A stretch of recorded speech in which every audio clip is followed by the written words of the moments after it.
And then about the subject matter of the poetry.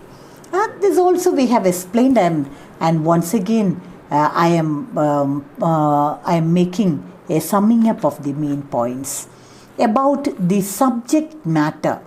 That is the third point.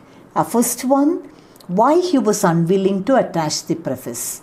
Second, what is the purpose of attaching the preface to the lyrical ballads. And then in the third, we discuss the subject matter of poetry. In the preface, Wordsworth focused his attention on the chief differences that the poems in the lyrical ballads possessed. He remarked that the subject matter of those poems had been drawn from low rustic life and the medium adopted from the language of the rustics. According to him, rustic life is most appropriate subject matter of poetry. And so, what about the subject matter of the poems in the lyrical ballads? I have explained earlier, isn't it? That is the ordinary things from the life of ordinary people. It should be the subject of poetry. You needn't have to go after great personalities. A good poet is one who is able to make the ordinary extraordinary. The ordinary things in life are when imagination is added to it. When it is given a coloring of imagination, it should become unusually beautiful in the case of a talented poet. And so, the subject matter of poetry should be the life of common man, and he specifies that rustic life is the best, because rustic village life, people living in villages, they are more innocent, more true to life, they are living close to nature. And so there is no artificiality in their living, in their language. And so the low rustic life should be selected for the subject.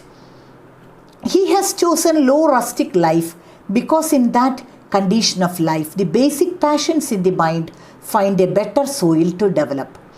And then rustics are not polluted by the constraints of urban existence and therefore are less under restraint and speak a plainer and more emphatic language. See why Wordsworth specifies that language of common man, a rustic life should be selected. He says that, first of all, a good poet is one who can make ordinary things in the life of ordinary man unusually beautiful. And so he selects the language of the common man for his writings. And he says that rustic language is the one that is best. Because rustics, village people, live in close communion with nature. They are more true to life, they are close to nature. And there is no artificiality in their speech. And people living in overcrowded towns and cities, they are under restraint. They speak a type of artificial language. Town people, city people, they live a more artificial life, and their language also is artificial.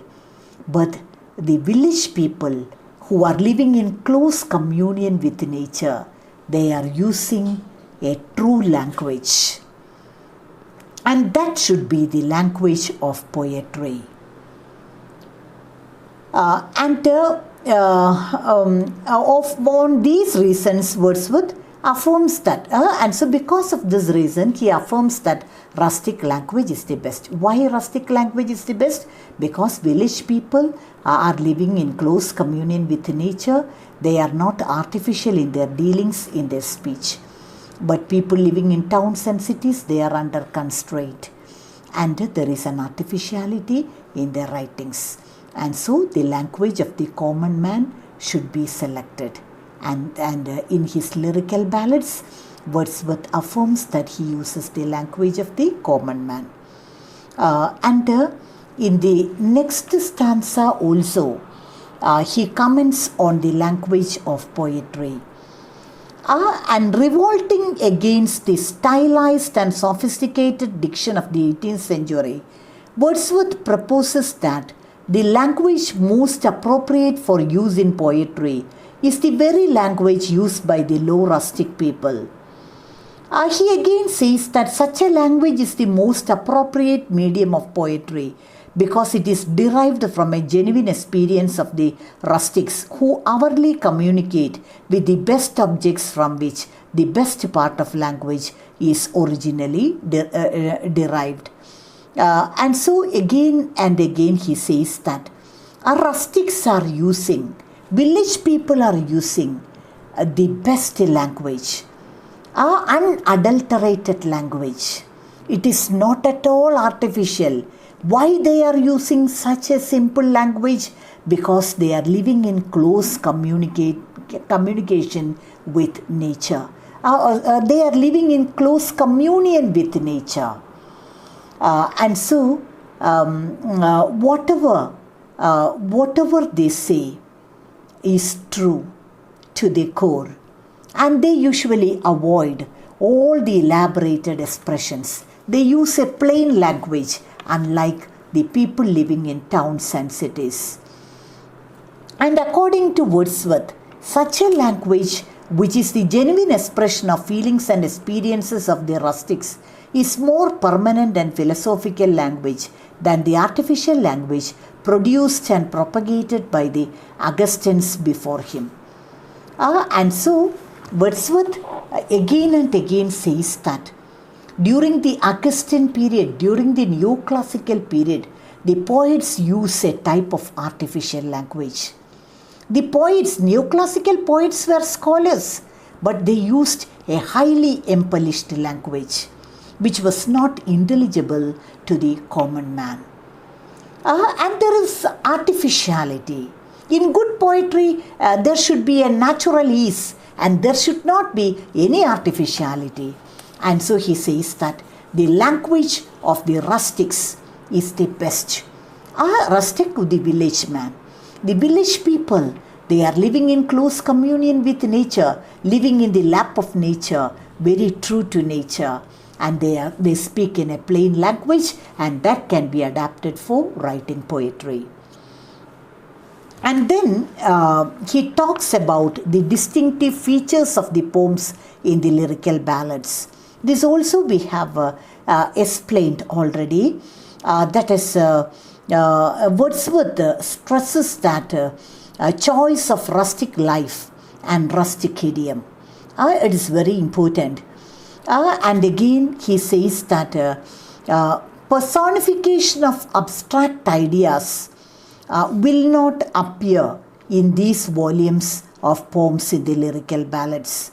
That is, during the neoclassical period, poems were written on abstract ideas. Abstract ideas, for example, love, hatred, jealousy, patriotism.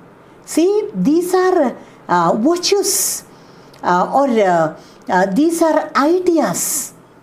But they are given a clothing that is called personification. Abstract ideas, ideas which you cannot touch, they are personified. And poems were written on these ideas. And Wordsworth doesn't like this type of presentation. He says that there are a lot of beautiful things in this earth. There are plenty of topics. A good poet can write about the ordinary incidents of life, about the ordinary things that happen in a common man's life. He can write about the common sights like the rainbow, like the daffodils and so on. Why you should go for abstract ideas? And so that is again another feature of the poems in the lyrical ballads. In the lyrical ballads, Wordsworth never wrote never wrote poems on abstract ideas like the neoclassical writers. And so ordinary language was selected. The poems were written in the natural language of men and women. And the poems avoided abstract ideas. And then he talks about the concept of the poet. About the concept of the poet, I have elaborately explained. This is a very important part in the preface. Wordsworth says that a poet is a man speaking to men. He is endowed with greater sensibility and greater sensitivity. And poet is a man with great memory. Whatever comes to his mind will remain there. Understood? A good poet is a good observer of life. And what he observes will be recollected in his sensitive mind. And then the poet will contemplate over it. And finally,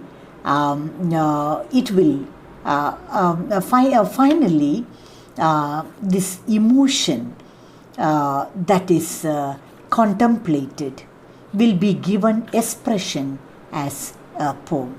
That is, the poet will be poet will be under a great stress, and that stress will be relieved when the poem is composed.